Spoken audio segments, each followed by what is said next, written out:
सभी दर्शकों, सभी भक्तों से प्रार्थना है, निवेदन है। बहुत ही महत्वपूर्ण विषय है और ध्यान देकर सुनेंगे।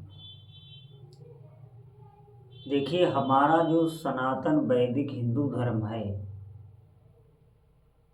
इसका मूल आधार ही श्रद्धा है। ये पूरा का पूरा केवल और केवल श्रद्धा पर टिका हुआ है। जब आप श्रद्धा से भक्ति करते हैं तो श्रद्धा से भक्ति करते करते विश्वास प्रकट होता है और विश्वास में ही ईश्वर है। ऐसा आप देखेंगे, चाहे किसी भी विचारधारा का हो, लेकिन विश्वास को वो भी मानता होगा। क्योंकि आप देखेंगे, अगर हमें विश्वास ना हो तो हम अगर किसी वैद्य के पास भी जाएं और हमें अविश्वास हो जाए कि इसकी दवा से हमें हानि हो सकती है, ये हमें ठीक नहीं कर पाएगा, कुछ भी अविश्वास हो जाए, तो आप निश्चित समझें उसकी कोई भी औषधि आप पर कोई फर्क नहीं डालेगी और आपकी हानि हो सकती है। विश्वास हमें करना ही होता है अपने व्यवहारिक जीवन में भी। अगर सबका सभी से विश्वास उठ जाए तो आप देखेंगे हमारा जो व्यवहारिक जीवन है, जिसे भौतिक जीवन कहा जाता है, वैज्ञानिक जीवन कहा जाता है, वो भी नहीं चल सकता। तो आप देखेंगे फिर हम उसी विश्वास को ईश्वर के प्रति क्यों नकार रहे हैं, क्यों वहाँ पर हम बहुत प्रकार के तर्क खड़े कर रहे हैं। ये ध्यान देने योग्य बात है, चिंतन देने योग्य बात है। और जो भी श्रद्धा और विश्वास से लगे हुए हैं, तो आप एक बात ध्यान दें, वो जान कर ही मान रहे हैं। ऐसा नहीं है वो सिर्फ मानने लग गए, उनका जाना हुआ ना मानने की तरह लग रहा है। अनुभव में यही होगा कि जाना नहीं, लेकिन वो भीतर से जान चुके होते हैं। जैसे कि आप समझेंगे, हमने अपने को देखा नहीं, अपने स्वरूप को जाना नहीं, लेकिन फिर भी हम इस शरीर के माध्यम से उस स्वरूप को ही प्रेम करते रहते हैं और पूरे जीवन हम जान भी नहीं पाते। इसका उदाहरण है, जब शरीर छूटता है तो उसी शरीर में कोई आसक्ति, कोई ममता नहीं रह जाती, उससे दूर भागने लगते हैं। आप देखेंगे हर व्यक्ति उससे दूर भागता है, भागेगा। यही होगा, जल्दी से जल्दी इस शरीर को यहाँ से हटाया जाए। सबकी ममता नष्ट हो जाती और उसमें जो तत्व था उसको किसी ने देखा नहीं, किसी ने जाना नहीं, लेकिन प्रेम सब उसी से कर रहे हैं। तो इसे कहते हैं कि जाना हुआ भी ना माने के बराबर लगता है। ये जो लोग इस प्रकार की बातें करते हैं, भगवान के नाम, रूप, लीला, धाम, इनकी निंदा करते हैं और बहुत प्रकार के तर्क करते हैं, ये उनकी बुद्धि का एक विकार है, आप निश्चित समझें।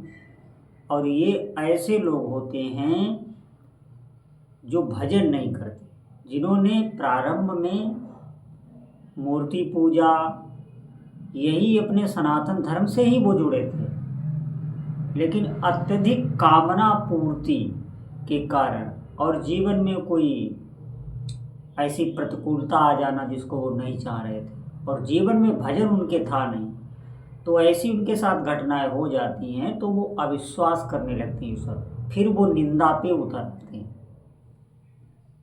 बुद्धि दूषित हो जाती है। आप समझिए, आप किसी भी व्यक्ति की बुद्धि को देखना, वो चाहे कितना भी ज्ञानी क्यों न हो, लेकिन उस पर अगर कोई ऐसी प्रतिकूलता आएगी जहाँ पर उसकी बहुत आसक्ति है, जब वो कोई वस्तु या व्यक्ति नष्ट होगा, तो आप देखेंगे उसकी वही बुद्धि कार्य करना बंद कर देती है। आप देखेंगे वो एकदम, उसका सोच विचार सब, वो दूसरों से उपाय पूछता है और पहले वो दूसरों को उपाय देता था, लेकिन अब क्या हुआ, ये बुद्धि जो है विकृति हो गई। इस बुद्धि का कोई ठिकाना नहीं होता।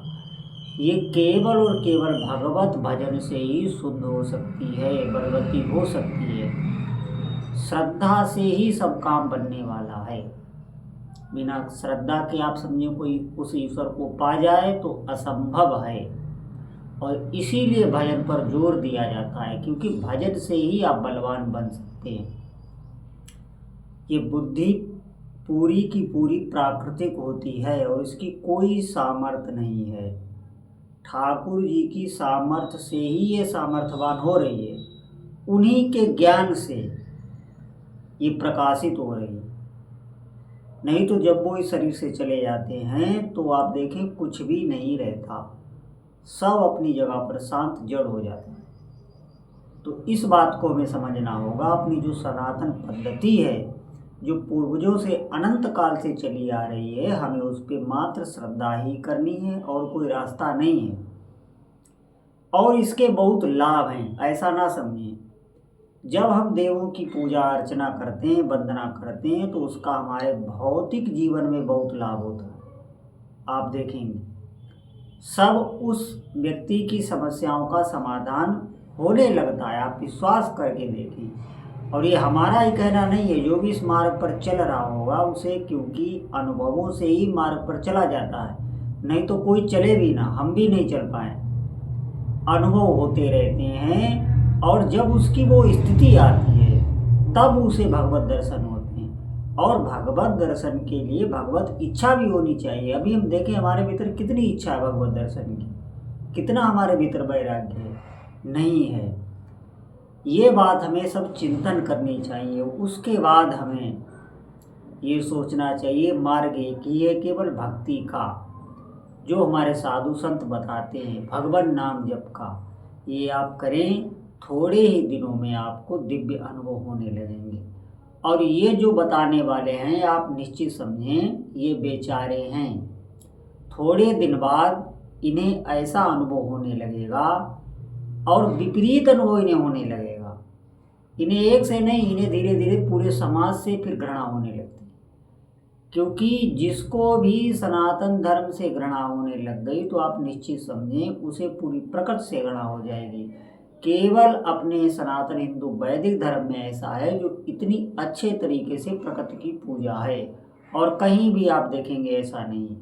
हर जगह भगवान मानने की और दूसरों को सुख देने की और समर्पण भाव की, ये समर्पण भाव आप देखेंगे कहीं किसी भी मत पंथ में नहीं है कि हम पूर्ण समर्पण हो जाए।